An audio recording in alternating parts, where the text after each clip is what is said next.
अस्सलाम वालेकुम गाइस। तो आज हम करेंगे लारावेल में नेक्स्ट हमारे पास जो टॉपिक है हमारा है वो है अंडरस्टैंडिंग ऑफ राउट्स। हमने पिछले ट्यूटोरियल्स में देखा कि फ्रेमवर्क क्या है, प्रोजेक्ट की डायरेक्टरी का हमने इंट्रोडक्शन किया और प्रोजेक्ट को चलाने का हम डिफरेंट वेज देखे हैं। उसके बाद हमने मॉडल कंट्रोलर व्यू देखे। मॉडल कंट्रोलर व्यू को पढ़ने के बाद हमें पता लगा जी ये तो हमारे बेसिक पार्ट हैं मॉडल व्यू कंट्रोलर, और सारा फ्रेमवर्क इन्हीं पे बेस करता है और इनको समझना बहुत ज़रूरी है। अब जो नेक्स्ट हमारे पास चीज़ है वो है अंडरस्टैंडिंग द राउट्स के लारावेल में जो है राउट्स हैं वो क्या हैं उनको और उनका क्या इधर कंट्रीब्यूशन है। तो यहाँ पे राउट्स के हवाले से बात करेंगे। पहले मैं आपको यहाँ पे बता दूँ कि राउट्स जो हैं हम इस वाले पेज में बनाते हैं। मैंने आपको पिछले 1-2 ट्यूटोरियल्स में ये राउट्स बना के दिखाए थे। तो मैं जो है इसी तरह मैं एक राउट आज अभी और बना देता हूँ। मैं इस फंक्शन का नाम रखता हूँ पब्लिक फंक्शन माई फर्स्ट राउट, और उसके बाद मैं इसको जो है रिटर्न करवाता हूँ द राउट इज़ वर्किंग। ठीक है, और यहाँ पे मैं इसको ये करवा देता हूँ और मैं इधर इसका जो है राउट भी बना देता हूँ।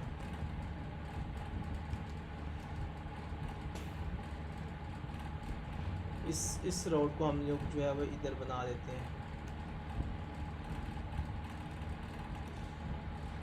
अच्छा, यहाँ पे मैं एक चीज़ बताता चलूँ कि जो राउट है उसका जो नेम रखा जाता है वो बेसिकली, अगर ये मेरा फर्स्ट राउट है तो मैं इन वर्ड्स को सेपरेट जो है वो इस तरह से करूँगा, डैश लगा के।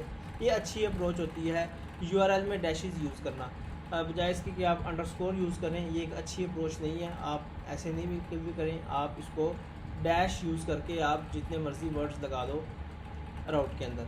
तो ये इस तरह से वर्क करता है। माई फर्स्ट राउट जो है वो इस तरह से होगा। अच्छा, अब अगर मैं एप्लीकेशन चलाऊँ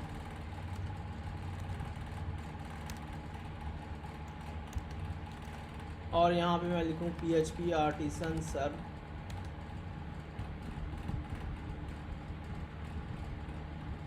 और मैं इसको कर लूँ कॉपी, और यहाँ पे मैं इसको जाके चला देता हूँ।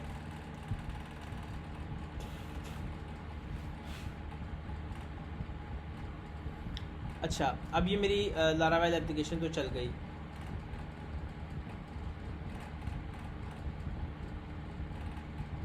अब मुझे इस वाले राउट को चलाना है।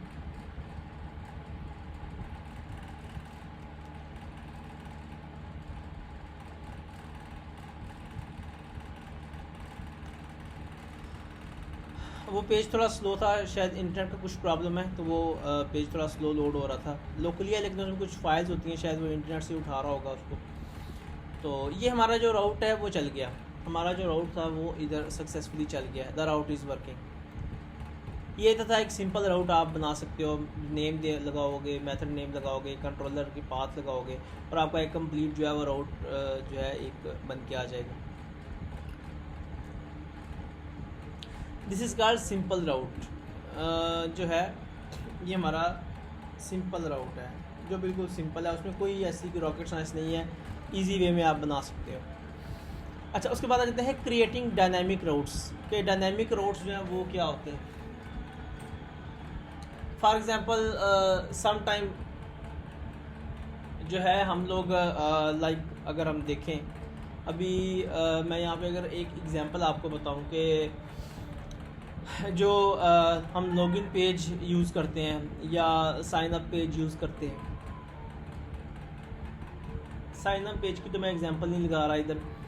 मैं फॉर एग्जांपल मैं फ़ेसबुक की बात करता हूँ। हम फेसबुक में जाते हैं, प्रोफाइल ओपन करते हैं, हमारे पास हमारी प्रोफाइल का सारा डाटा जो है वो शो हो जाता है। हमारी इमेजेस जो हमने लास्ट 3 इयर्स 4 इयर्स अगो हमने अपलोड की थी वो सारी हमारे पास आ जाती है। हमारे जो पोस्ट वगैरह लगाई थी वो सारा कुछ हमारे पास आ जाता है। ये कैसे पॉसिबल होता है? ये ऐसे पॉसिबल होता है कि जब हम अपने प्रोफाइल पे क्लिक करते हैं तो वो क्या करता है, वो हमारी जो आईडी है, हमारा जो यूज़र नेम है जिससे हम फेसबुक में लॉगिन करते हैं, हमारा यूज़र नेम लेके जाता है पीछे सर्वर पे और डाटाबेस से हमारा यूज़र नेम मैच करके यूज़र नेम जो है मैच करके हमारा सारा डाटा उठा के ले आता है। इस चीज़ की आपको मज़ीद समझ आएगी जब मैं डाटाबेसिस का टॉपिक नेक्स्ट हमारे पास टॉपिक डाटाबेसिस का आ रहा है। जब मैं उसको स्टार्ट करूँगा तो आपको समझ लग जाएगी कि डाटाबेस से डाटा कैसे मैच किया जाता है। लेकिन अभी फ़िलहाल मेरी इस बात पे गौर करें कि वो क्या करता है, हमारी आईडी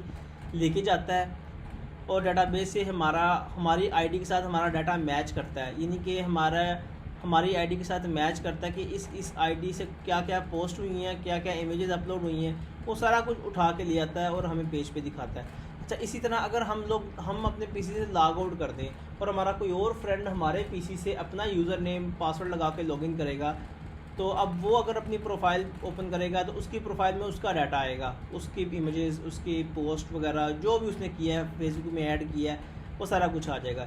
इसका मतलब कि अब वो उसकी आईडी लेकर गया है और उसको जो है डाटाबेस से मैच करके, सर्वर से उसने डाटाबेस से मैच किया है और जो भी जहाँ उसका डाटा था, उसके जो उसने ग्रुप्स जो उसने ज्वाइन किए थे, जो उसने पेजेस लाइक किए थे और जो उसने इमेजेस अपलोड की थी और जो उसने पोस्ट वगैरह फेसबुक पेज पे लगाई थी अपने प्रोफाइल पे, वो सारा कुछ मैच करके और उसको जो मिलता है वो सारा डाटा उठा के जो है वो फ्रंट एंड पे ले आता है और हमें दिखाता है। तो बेसिकली कहने का मकसद ये है कि यहाँ पे मैं आपको ये बताना चाह रहा हूँ कि जब वो प्रोफाइल से जब हम क्लिक करते हैं तो वो डाटाबेस से में हमारी आईडी लेके जाता है। तो वो कैसे लेके जाता है, वो बेसिकली यूआरएल में लेके जाता है। जब हम क्लिक करते हैं तो उसके पीछे एक यूआरएल कॉल होता है, उस यूआरएल के अंदर हमारी आईडी जाती है, प्रोफाइल आईडी जाती है, वो पीछे सर्वर पे जाती है। सर्वर उस यूआरएल से हमारी आईडी उठा के डाटाबेस से मैच करवा के हमारा डाटा निकाल के और हमें वापस भेज देता है। और जब वापस भेज देता है तो हमारे सामने हमारे पेज पे जो है वो डाटा सामने आ जाता है। जस्ट लाइक जैसे मैंने यही प्राउड कॉल किया तो जो है पीछे सर्वर से मुराद है कि जहाँ पीछे लारावेल एप्लीकेशन चल रही है या PH जो बनी हुई है फेसबुक जिस फ्रेमवर्क पे भी बनी हुई है, जहाँ पे भी वो एप्लीकेशन चल रही है। इस वक्त हमारे पास तो ये लोकल पे चल रही है, लेकिन वहाँ पे पीछे सर्वर पे कहीं और चल रही होगी, तो वो उधर जाता है और वहाँ से डाटा मैच करवा के ले आता है। वहाँ पे कुछ इस तरह से जो है एक मेथड बना होगा, वहाँ पे लिखा होगा गेट यूज़र प्रोफाइल डाटा, उसमें जो है वो यूआरएल से आईडी जा रही होगी और वो मेथड क्या कर रहा होगा, वो डाटाबेस से सारा डाटा मैच करवा के और रिटर्न में वो डाटा रिटर्न कर रहा होगा। इसके भी एग्जांपल भी देखेंगे। तो इस तरह के जो राउट होते हैं जिनमें यूज़र की आईडी साथ जाती है या कोई भी पैरामीटर जाता है, फॉर एग्जांपल आप अपनी बैंकिंग ऐप ऑनलाइन लॉगिन आप करते हो, आप अपना फॉर एग्जांपल आप अपना फाइवर अकाउंट लॉगिन करते हो, तो उसमें भी यही होता है। वो क्या करता है, आपकी जैसे आप लॉगिन करते हो आपकी यूज़र आईडी वो लेके जाता है और पीछे डाटाबेस से मैच करवाता है और जो आपके ऑर्डर्स होते हैं वो ले आता है और जो आपकी पेमेंट्स होती हैं जो क्लियर हो गई हैं, जो पेंडिंग है, वो भी ले आता है। यानी कि आपकी प्रोफाइल के साथ जो भी डाटा मैच हो रहा है, चाहे वो ऑर्डर्स हैं, चाहे वो मैसेजेस हैं, चाहे वो पेमेंट्स हैं, जो भी आपने की हुई हैं, वो सारा कुछ उठा के ले आता है। तो वहाँ पे भी यही सिनेरियो है कि यूआरएल के अंदर जो है वो आईडी जाती है, जो भी आईडी हो, यूज़र आईडी भेजनी हो। इसी तरह अगर किसी ऑर्डर पे क्लिक करें तो ऑर्डर की पूरी डिटेल सामने आ जाती है। उसमें भी यही है कि ऑर्डर की आईडी साथ जाती है यूआरएल में और डाटाबेस से ऑर्डर का सारा डाटा उठा के ले आते हैं और सामने दिखा देते हैं। तो इस तरह के जो यूआरएल्स होते हैं जिनमें आईडी साथ जाए या कोई भी पैरामीटर साथ जाता है, वो फिक्स नहीं होता, वो कोई भी हो सकता है। जो यूज़र लॉगिन करेगा उसी की आईडी जाएगी। वो आईडी कुछ भी हो सकती है, हम उसको बता नहीं सकते कि ये आईडी जो है यही वाली जाएगी हमेशा। वो आईडी कुछ भी हो सकती है। जैसे हर बंदे का यूज़र नेम यूनिक है, इसी तरह आईडी भी इसमें यूनिक होती है। वो हर बंदे की जो भी आईडी होगी वही जाएगी। तो इस तरह के जो यूआरएल्स होते हैं वो उनको बोला जाता है डायनामिक यूआरएल, जिनमें हम जो पैरामीटर उन यूआरएल में कुछ पार्ट जो होता है वो स्टैटिक होता है और कुछ जो पार्ट है वो डायनामिक होता है। फॉर एग्जांपल अब मैं यहाँ पे एक एग्जांपल करके दिखाता हूँ आप लोगों को। ये मैंने एक राउट बनाया, अब मैं इसके अंदर यूज़र आईडी भेजने लगा हूँ। अच्छा, अब देखो मैं क्या करूँगा, किस तरह भेजूँगा। मैं यहाँ लगाऊँगा स्लैश और यहाँ पे एक पैरामीटर बना दूँगा यूज़र आईडी के लिए। उसके अंदर मैं लिखूँगा यूज़र आईडी। मैंने राउट के अंदर एक पैरामीटर बना दिया यूज़र आईडी के लिए कि मैंने इस राउट में यूज़र आईडी भेजनी है। उसके लिए मैंने एक पैरामीटर बना दिया, जस्ट लाइक जैसे हम वेरिएबल्स बनाते हैं। इस तरह मैंने ये भी आप एक कह लो कि मैंने एक तरह की एक स्पेस या एक वेरिएबल एक तरह का बना दिया यूआरएल के अंदर कि यहाँ मैंने अपनी आईडी भेजनी है। अब आईडी स्पेसिफिक नहीं, आईडी कुछ भी भेजी जा सकती है। आईडी कुछ भी भेजी जा सकती है। अच्छा, अब मैं क्या करूँगा, मैंने यहाँ ये इसके लिए ये तो बना दिया। अब मुझे क्या करना है, अब मुझे इस मेथड में जाना है, ठीक है, और यहाँ इस मेथड के अंदर भी मुझे एक पैरामीटर बना देना है।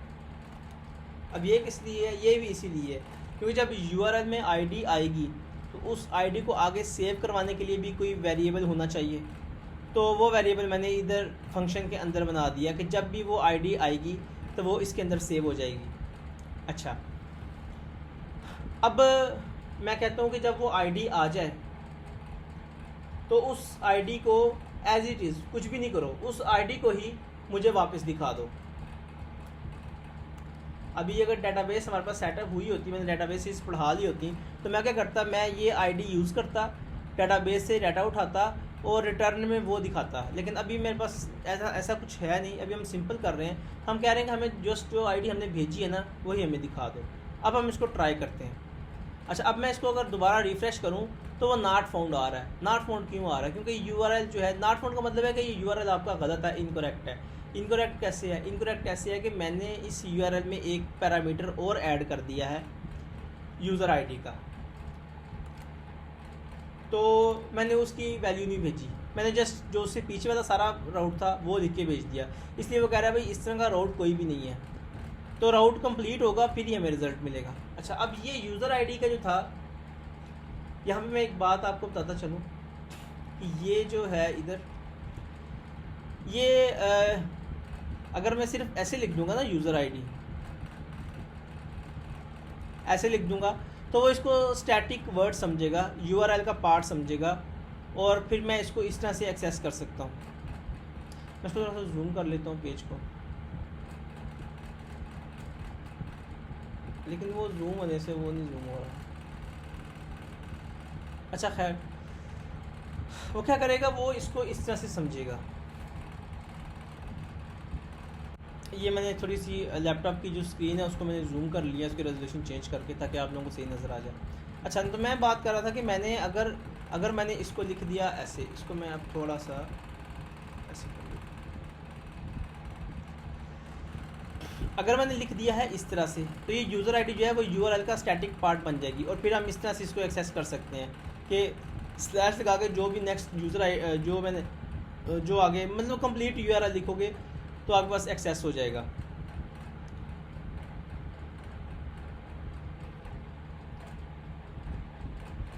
लेकिन अभी ये हमें एरर देगा। एरर क्यों देगा ये भी मैं आपको बता देता हूँ। अभी इसको हम इसका लोड होने का वेट कर लेते हैं।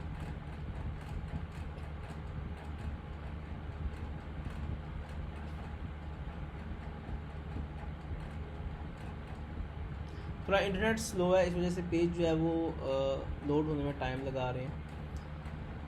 खैर, इस चीज़ को इस पर हम टाइम वेस्ट नहीं करते। बस मैं आपको इतना बता रहा हूँ कि वो एरर आ भी गया, इंटरनल सर्वर एरर। जो मैंने कहा था कि एरर आएगा, वो एरर ये आएगा कि उसने बोला है कि आपने जो है इस मेथड में आईडी नाम का पैरामीटर बनाया है, लेकिन आपने वो पैरामीटर अभी तक भेजा नहीं। तो यही उसने कहना है। इसको अगर पेज लोड हो गया तो हम देख लेते हैं। तो वो लोड होने में टाइम लगा रहा है, लेकिन यही एरर आना है, मुझे पता है। तो अब अगर मैं इसको लगाऊंगा यहाँ पे करली ब्रैकेट, अच्छा, अब इसका मतलब है, ये करली ब्रैकेट लगाने का मतलब है कि जो यूज़र आईडी है ये डायनामिक है, ये कुछ भी हो सकती है, ये यूआरएल का स्टैटिक पार्ट नहीं है। अब हम इसकी जगह पे यूज़र आईडी भेजेंगे, तो अब ये इस तरह से होगा। ये पहले वाला जो राउट है वो तो बिल्कुल वैसे, उसके बाद हमने ये स्लैश लगाया और आगे हमने यूज़र आईडी भेजनी है। फॉर एग्जाम्पल यूज़र आईडी है 2 भेजूँगा मैं, तो देखिए मेरे पास 2 जो है वो रिटर्न में आ गया। एक्चुअली हुआ क्या, जब मैंने इसको यूज़र आईडी 2 भेजी, वो इस पैरामीटर में आ गई और इस पैरामीटर से वो इधर आ गई। अभी मैं इसके साथ यहाँ पे डॉट लगा के एक स्ट्रिंग भी अटैच कर देता हूँ, द यूज़र आईडी इज़, इस तरह से। अब देखते हैं क्या आता है। The user ID is 2। अच्छा, अब अगर मैं यूआरएल में आईडी भेजूँ 3, तो 3 आ जाएगी। मैं कोई भी आईडी भेजूँगा वो मेरे पास आईडी जो है वो मेथड में रिटर्न होगी इस तरह से। अच्छा, जो इस तरह के यूआरएल्स होते हैं उनको बोलते हैं डायनामिक यूआरएल, जिनमें हम जो है डायनामिक वैल्यू, अब ये आईडी जो है ये डायनामिक है क्योंकि जो भी करंट यूज़र होगा उसी की आईडी जाएगी, हमें नहीं पता यूज़र 1 लाख भी हो सकते हैं। तो ये इस तरह की जो यूआरएल हैं वो डायनामिक यूआरएल होते हैं, उनको ये डायनामिक यूआरएल बोलते हैं, जिनमें हम जो है डाटा डायनामिकली भेज देते हैं। उनमें यूआरएल का कुछ जो पार्ट है वो तो स्टैटिक रहता है और जो कुछ पार्ट है वो डायनामिक है, उसमें हम डायनामिक वैल्यू भेजते हैं और उस हिसाब से हमने फिर डाटा गेट करना होता है। अच्छा, अब यहाँ पे एक और इसकी एग्जांपल देख लेते हैं। अगर मुझे आईडीज़ भेजनी हो 2, अगर मैं भेजता हूँ, मैं कहता हूँ मुझे यूज़र आईडी भी भेजनी है और साथ उसके ऑर्डर आईडी भी भेजनी है, मुझे 2 डाटा उठाने हैं, एक यूज़र का डाटा उठाना है और एक ऑर्डर का डाटा उठाना है। तो मैं अगेन यहाँ पे स्लैश लगा के एक और आईडी, डायनामिक आईडी के लिए यहाँ पे वेरिएबल लिख दूँगा ऑर्डर आईडी, मैं ऑर्डर आईडी लिख दूँगा। ठीक है, पहले ऑर्डर आईडी पास करेंगे यूज़र। अच्छा, आप इनको चेंज भी कर सकते हो, ऑर्डर आईडी को ये यूज़र आईडी की जगह पे लिख दो और इसको इधर लिख दो। बस ये याद रखना कि जो सीक्वेंस आपने लिखा है वही सीक्वेंस आगे जाएगा। फॉर एग्जांपल, अगर आपने पहले ऑर्डर आईडी लिखी है फिर यूज़र आईडी लिखी है तो फिर आपको आप पे फ़र्ज़ है कि आप पहले पैरामीटर में ऑर्डर आईडी ही भेजो। अगर आपने इसमें यूज़र आईडी भेज दी, इसमें ऑर्डर आईडी भेज दी, तो ये आपकी मिस्टेक है, आपके पास डाटा जो है वो गलत आएगा। वो जो है वो ऑर्डर आईडी के यहाँ पे अगर आप यूज़र आईडी भेजोगे तो वो यूज़र आईडी को ऑर्डर के टेबल में देखेगा, उसको उधर से कुछ भी नहीं मिलेगा। और यहाँ पे आप ऑर्डर आईडी भेजोगे तो वो ऑर्डर आईडी को यूज़र के टेबल में देखेगा, उसको उधर से कुछ भी नहीं मिलेगा। तो इस चीज़ का ख्याल ज़रा आप लोगों ने खुद रखना है। अच्छा, अब इस फंक्शन में हम इस रोड में हम 2 डायनामिक पैरामीटर भेज रहे हैं, ऑर्डर आईडी और यूज़र आईडी। अब मुझे क्या करना है, वहाँ जाके मुझे एक और पैरामीटर बनाना है उसी सीक्वेंस के साथ। लाइक पहला पैरामीटर ऑर्डर आईडी है तो मैं यहाँ पे लिख देता हूँ ऑर्डर आईडी, मैं ऑर्डर आईडी लिख देता हूँ। इसका मतलब है कि जो पहला पैरामीटर होगा वो इसमें आके सेव होगा, जो दूसरे वाला होगा वो इसमें आके सेव होगा। अच्छा, अब यहाँ पे जो है शो करवा लेते हैं, पहले ऑर्डर आईडी शो करवा देते हैं हम।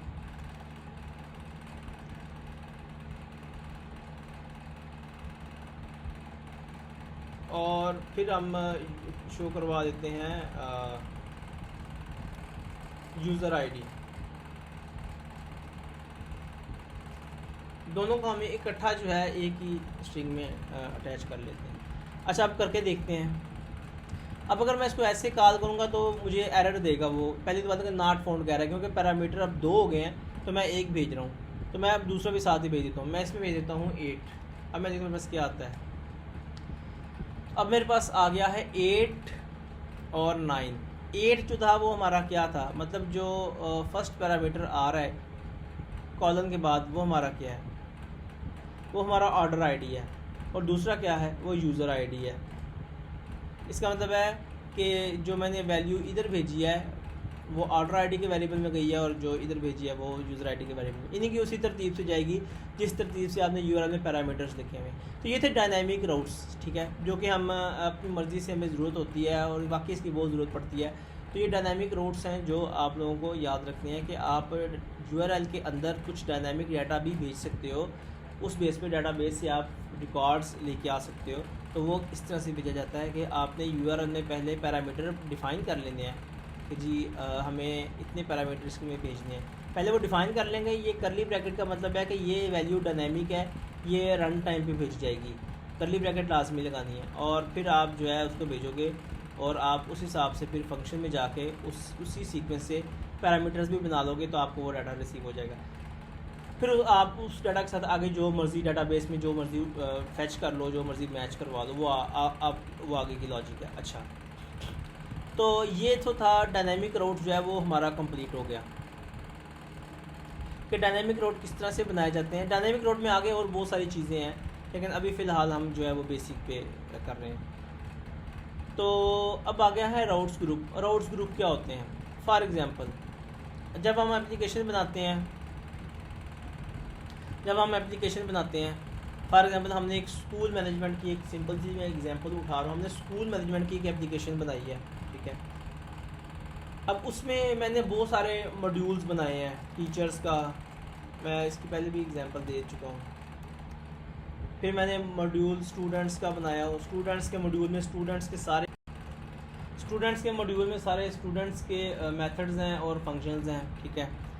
और इसी तरह जो है वो एक फॉर्म और बना देते हैं एग्ज़ामिनेशन का। एग्ज़ामिनेशन में सारे एग्ज़ामिनेशन के मेथड्स हैं और पेजेस हैं और डेफिनेटली रोड्स भी हैं। तो ये जो हम ग्रुपिंग कर रहे हैं टीचर्स के अलग से, एग्ज़ामिनेशन के अलग से, स्टूडेंट्स के अलग से, इसी तरह ग्रुपिंग हम यूआरएल्स में भी कर सकते हैं। फॉर एग्ज़ाम्पल जो टीचर्स के जो पेजेस होंगे, for example add new teacher या गेट टीचर सैलरी या गेट टीचर डिटेल्स या गेट टीचर अटेंडेंस, ये टीचर के मॉड्यूल्स हैं। ये जितने पेजेस होंगे हर पेज का एक यूआरएल होगा जो हम इधर बनाएंगे।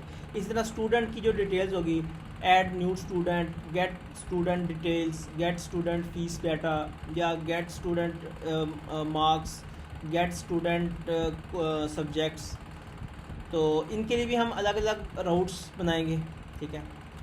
तो जिस तरह हमने टीचर्स के और स्टूडेंट्स के आपस में ग्रुपिंग की है, टीचर के सारे मॉड्यूल्स टीचर के वाले सेक्शन में, स्टूडेंट के स्टूडेंट वाले सेक्शन में हम बनाते हैं, इसी तरह बनाते हैं हम सॉफ्टवेयर जब बनाते हैं। इसी तरह हम ग्रुपिंग राउट में भी कर लेते हैं। फॉर एग्जांपल कि जो टीचर के जितने भी पेजेस हैं उन सब के राउट्स एक ग्रुप में कर लें, उसका नाम हम टीचर्स रख लें। और जो स्टूडेंट के जितने भी पेजेस हैं उन सब के राउट्स एक ग्रुप में कर लें, उनका नाम हम स्टूडेंट्स रख लें। तो ये एक अच्छी अप्रोच है, इससे हमें पता लग जाएगा। फॉर एग्जांपल अगर इस पेज पे कोई 100 और 200 राउट्स लिखे हुए हैं, उनमें से हमें कोई स्पेसिफिक राउट चेंज करना है। फॉर एग्जांपल मैं कह रहा हूँ कि एग्जामिनेशन में जाके ये जो ऐड न्यू एग्ज़ाम का राउट है इसको चेंज कर दो, तो मैं जो है अब उन 200 राउट्स में उस राउट को कैसे ढूंढूंगा? पहले मैं जाऊँगा एग्जामिनेशन वाले ग्रुप में और आगे उसके अंदर मैं मज़ीद देखूंगा कि मुझे इनमें से कौन सा राउट देखना है। इनके मैं डायरेक्ट एग्जामिनेशन के ग्रुप को अप्रोच कर सकता हूँ। तो ग्रुपिंग करने का ये फ़ायदा होता है कि आपको जो है चीज़ें मैनेज करना बहुत आसान हो जाता है। तो यहाँ पे मैं अब आपको बना के दिखाता हूँ कि आप लोग जो है वो राउट ग्रुप किस तरह से बनाते हो। सबसे पहले आप फॉर एग्जांपल मैंने जो है वो एक मेरे पास मॉड्यूल है टीचर्स का, ठीक है। तो मैं टीचर्स का ग्रुप बना के उसमें उसके सारे राउट्स रखूँगा। फॉर एग्जांपल मैं यहाँ पे, चलो हम स्टूडेंट का कंट्रोलर बना है, हम स्टूडेंट का कर लेते हैं, ठीक है। यहाँ पे मैं लिख लेता हूँ, मैं कुछ स्टूडेंट के 2-3 फंक्शन यहाँ बना देता हूँ। मैं लिखता हूँ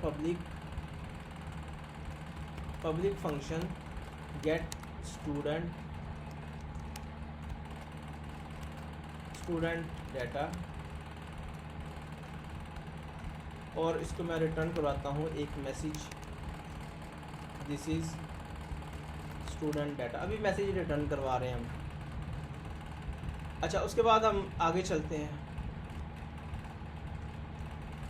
उसके बाद कहते हैं get student marks, this is student marksheet. उसके बाद मैं एक और बनाता हूँ गेट स्टूडेंट सब्जेक्ट,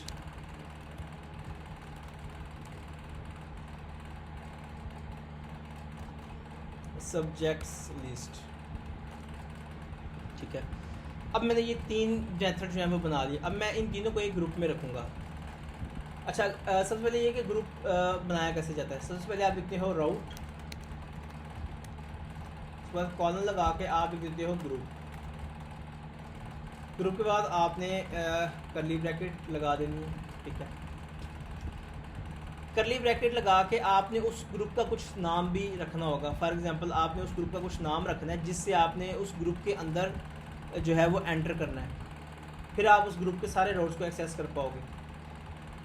तो नाम रखने के लिए यहाँ पे आप लगाओगे स्क्वायर ब्रैकेट और उसको लिखोगे प्रीफिक्स, और प्रीफिक्स के आगे जो भी आप नाम इसका रखना चाहते हो आप लिख लो स्टूडेंट डाटा। उसके बाद कोमा लगा के आपने एक फंक्शन जो है वो बना लेना है, और इस तरह से। अच्छा, ये प्रीफिक्स क्या है? प्रीफिक्स का मतलब है कि जो चीज़ पहले आती है, एंट्री से पहले जो चीज़ हमें लिखनी होती है। तो मैं ये भी करके दिखा दूँगी ये प्रीफिक्स लिखने का मतलब इधर क्या। अच्छा, पहले मैं, अच्छा अब मैं जो है ये मैंने ग्रुप तो बना लिया। अब इसके अंदर मैं स्टूडेंट के राउट्स लिख दूँगा। स्टूडेंट के राउट्स में पहला उसका जो हमने राउट बनाया है स्टूडेंट का, वो था गेट स्टूडेंट डाटा। तो मैं उसका नाम भी कुछ उसके साथ मैचिंग ही लिख, कुछ मैचिंग नाम ही लिखूँगा। तो मैं लिखूँगा गेट, जैसे कि मैंने बताया कि हम यहाँ पे डैश लगा सकते हैं, स्टूडेंट डाटा, ठीक है। उसके बाद यहाँ मैं लिखता हूँ गेट स्टूडेंट डाटा। इस मेथड को मैं कर लेता हूँ कॉपी और इसको मैं कर लेता हूँ इधर पेस्ट, और यहाँ पे बस ठीक है, ये हो गया। हमने कंट्रोलर का पाथ वैसे ही लिखा हुआ था, मेथड भी लिख लिया और हमने राउट का नाम भी लिख लिया। अब हम इस राउट को एक्सेस करते हैं। अब हमने इसको ग्रुप के अंदर लिखा हुआ है, अब हम इसको एक्सेस कैसे करेंगे? बिल्कुल वैसे ही कि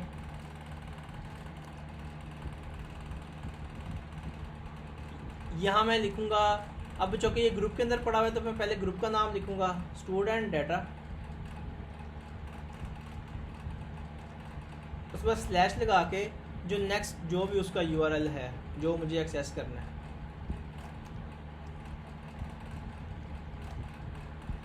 अच्छा, अब इसको देखते हैं, ये कुछ एरर जनरेट कर रहा है।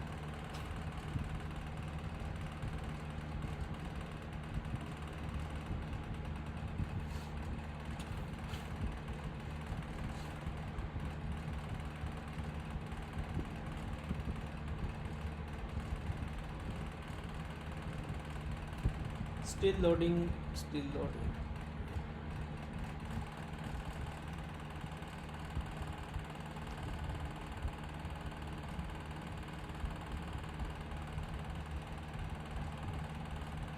Okay, unexpected end of file. अच्छा, वो शायद मैंने कोई कोमा शोमा कोई चीज़ मिस कर दी है, इसको देख लेते हैं। कोई कोमा वगैरह या कोई ब्रैकेट जो है वो हमने मिस कर दी है।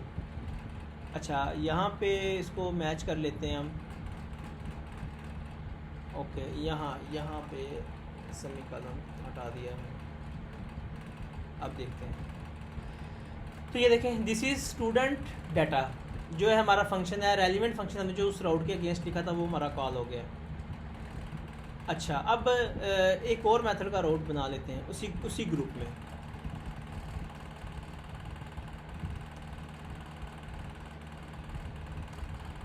और इसका था स्टूडेंट मार्क्स, ठीक है। और यहाँ पे लिख लेते हैं स्टूडेंट मार्क्स। इसी ग्रुप में एक और आउट बना लिया है गेट स्टूडेंट मार्क्स का। अब मैं यहाँ पे मार्क्स लिख लेता हूँ। तो ये देखें, दिस इज स्टूडेंट मार्कशीट। अब ये मार्क्स वाला जो राउट था, जो मेथड था, वो भी हमारा सामने जो है कॉल होके हमारे उसकी भी डिटेल आ रही है। तो ये इस तरह से जो है ये ग्रुप भी काम करता है। हम इसके अंदर तीसरा थर्ड वाला राउट भी लिख लेते हैं। वो था स्टूडेंट सब्जेक्ट्स। इसको इधर लिख लो और इसको इधर लिख लो।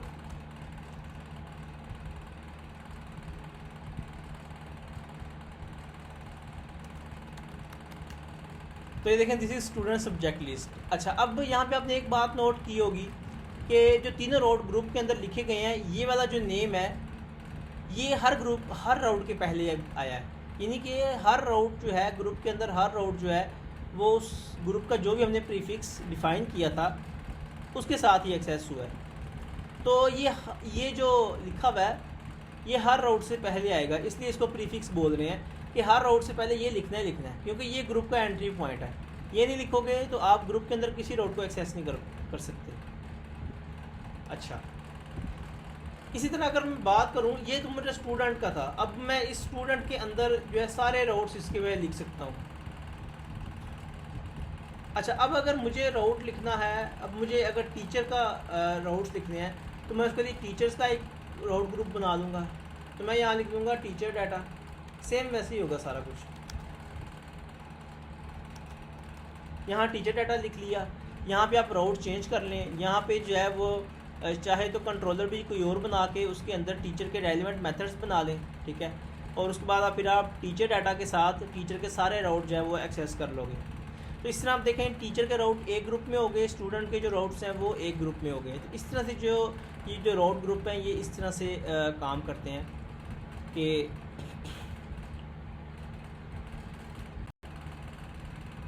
अच्छा, अब यहाँ पे एक और इन्फॉर्मेशन मैं आपको दे दूँ, आप ग्रुप के अंदर भी आप ग्रुप बना सकते हो। फॉर एग्जांपल आप इस वाले ग्रुप को उठाओ, ठीक है, और इसके अंदर आप एक और राउट ग्रुप के अंदर आप एक और ग्रुप बना लो। फॉर एग्जांपल एक स्टूडेंट के आगे मल्टीपल सेक्शंस हो सकते हैं। फॉर एग्जांपल एक तो था उसका स्टूडेंट का डाटा, एक स्टूडेंट का सेक्शन हो सकता है एग्जामिनेशन। एग्जामिनेशन में आप स्टूडेंट के जो है वो मार्क्स उठा लेते हो, मार्क्स आ जाते हैं, और एग्जामिनेशन में उसकी अटेंडेंस आ जाती है कि एग्ज़ाम में उसकी अटेंडेंस क्या थी, कितने पेपर में वो अपीयर था, कितने पेपर में वो जो है वो एब्सेंट था। इसके अलावा उसकी जो है वो आ जाती हैं, हिस्ट्री आ जाती है, प्रीवियस रिजल्ट्स आ जाते हैं। अब हमने ग्रुप के अंदर एक और ग्रुप बना लिया, तो अब ये ऐसे ही एक्सेस होगा। पहले इस ग्रुप का नेम एज ए प्रीफिक्स, फिर इस ग्रुप का नेम, और फिर आगे जो भी रोड है। फॉर एग्जांपल मैं यहाँ से जो है ये हिस्ट्री वाला जो यूआरएल है इसको मैं बना लेता हूँ। मैं इसमें लिखता हूँ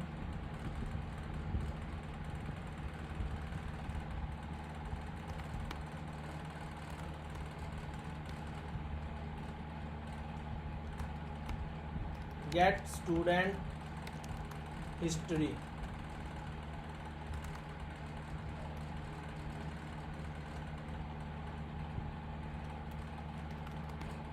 और यहाँ मैं लिखता हूँ दिस इज स्टूडेंट हिस्ट्री, और मैं इस मेथड को अब जो है उधर लिख लेता हूँ उस राउट के अंदर। मुझे यहाँ मैं इसको लिख लेता हूँ। अब आप गौर से देखें कि मैं इस हिस्ट्री वाले राउट को किस तरह से कॉल कर रहा हूँ। पहले ये वाला प्रीफिक्स आएगा जो मेन ग्रुप है, ठीक है, उसके बाद फिर जो उसके आगे अगेन उसका एक ग्रुप है उसका प्रीफिक्स आएगा, यानी कि स्टूडेंट डाटा के बाद आएगा ये। अब आएगा हिस्ट्री, तो देखें दिस इज स्टूडेंट हिस्ट्री। तो इस तरह से जो है उसने राउट के अंदर जो है वो एक और ग्रुप बना लिया। आप जितने मर्जी ग्रुप बना सकते हो, बस आपको सीक्वेंस जो है वो उस हिसाब से फिर चलाना पड़ेंगे। अब इसी तरह अगर आप यहाँ पे दे देते हो एक पैरामीटर डायनामिक स्टूडेंट आईडी का, कि मैंने आपको भी बताया, तो फिर आपको साथ यहाँ पे स्टूडेंट आईडी भी देनी होगी। अब स्टूडेंट आईडी दे दी है तो उसको रिसीव करने के लिए फिर जाके हमें इस मेथड में एक स्टूडेंट आईडी का पैरामीटर भी बनाना पड़ेगा। यानी कि आगे वही जो बात है जो मैंने भी आगे आपको बताई है। तो ये यहाँ पे जो है हमारा राउट ग्रुप वाला जो सेक्शन है वो क्लियर हुआ कि हम जो है वो राउट ग्रुप किस तरह से बनाते हैं और उनके क्या फ़ायदे हैं। राउट ग्रुप के बहुत ज़्यादा फ़ायदे हैं कि आप इसमें जब राउट्स बहुत ज़्यादा हो जाते हैं ना, बहुत ज़्यादा, तो फिर कुछ समझ नहीं आती कि कौन सा किधर लिखा हुआ है, कौन सा किसको चेंज करना है। गलती से कोई और चेंज हो जाता है, आपने कुछ और करना था, वो कोई और चेंज हो गया। जब कोई और चेंज हो गया तो वो कोई और नया प्रॉब्लम जो है वो क्रिएट हो जाता है। तो इस तरह से अगर आप राउट्स को मैनेज करोगे तो आपको जो है वो अच्छी अप्रोच ये है कि आप यहाँ पे लिख भी लें, कमेंट लगा दो स्टूडेंट राउट स्टार्टेड, और जहाँ पे ये एंड हो जाए यहाँ पे आप लिख दो स्टूडेंट राउट्स एंडेड। फिर नेक्स्ट टीचर्स के राउट शुरू हो रहे हैं, आप उनका लिख लो टीचर्स राउट्स स्टार्टेड।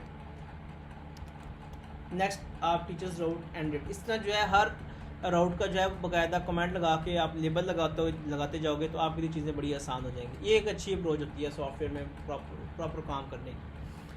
तो गाइज़ मैंने इस ट्यूटोरियल में आप लोगों को सिखाया कि सिंपल राउट क्या है, उसके बाद डायनामिक राउट क्या होता है, डायनामिक राउट में डायनामिक वैल्यू किस तरह से भेजी जाती है, उसको आगे फंक्शन में रिसीव कैसे किया जाता है, रिसीव करके फिर आप उसको दोबारा स्क्रीन पे देख भी सकते हो, रिटर्न करवा सकते हो। उसके बाद मैंने आपको राउट ग्रुप बताया कि राउट ग्रुप क्या होते हैं, कैसे बनाए जाते हैं, इसका फ़ायदा क्या है। आप ग्रुप के अंदर भी एक ग्रुप बना सकते हो। तो ये राउट ग्रुप था। अब जो नेक्स्ट हमारे पास होगा अगले ट्यूटोरियल में हम सीखेंगे कि राउट की टाइप्स क्या हैं। अगर आप देखो यहाँ पे वेब में मैं यहाँ पे हर एक के साथ गेट लिख रहा हूँ, गेट। यहाँ पे पोस्ट भी लिखा जा सकता है। पोस्ट लिखने का क्या मकसद है, गेट लिखने का क्या मकसद है, ये हम देखेंगे अगले ट्यूटोरियल्स में।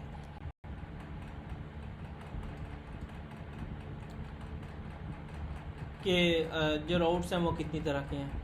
गेट भी लिखा जा सकता है, पोस्ट भी लिखा जा सकता है। पोस्ट हम अमूमन तब लिखते हैं जब हमने कोई फॉर्म डाटा सेव करवाना था डेटाबेस में, हम उसके लिए पोस्ट यूज़ करते हैं। और जो मैं कह रहा था कि हम लोग हम ऑर्डर आईडी भेजते हैं और ऑर्डर की डिटेल उठा के लाते हैं, देखते हैं, या प्रोफाइल आईडी भेजते हैं। इस तरह के राउट्स में अमूमन हम गेट का राउट यूज़ करते हैं। अपनी अपनी ज़रूरत के मुताबिक दोनों में से कोई भी यूज़ किया जा सकता है, कोई पाबंदी नहीं है, लेकिन पता होना ज़रूरी है कि दोनों राउट का मकसद क्या है। तो इंशाल्लाह अगले ट्यूटोरियल में हम लोग देखेंगे कि जो है हमारे पास राउट, पोस्ट और गेट राउट्स क्या हैं। उसके बाद यूज़ ऑफ राउट, दोनों राउट्स का यूज़ भी देखेंगे। फिर हम जो है इंशाल्लाह डाटाबेसेस की तरफ चलेंगे। ये इस ट्यूटोरियल के पहले मैं एक डाटाबेस के हवाले से ट्यूटोरियल पोस्ट करूँगा, उसमें मैं डाटाबेस का कम्प्लीटली जो है वो बेसिक्स के हवाले से इंट्रोडक्शन दूंगा और सारी बेसिक कमांड्स बताऊँगा। ये बताने के बाद फिर जो है मैं आपको इधर ये वाली डाटाबेस, ये पैरेलल में स्टार्ट करवा दूँगा। तो गाइस मिलेंगे इंशाल्लाह अगले वीडियो ट्यूटोरियल में। तो तब तक के लिए अल्लाह हाफिज़।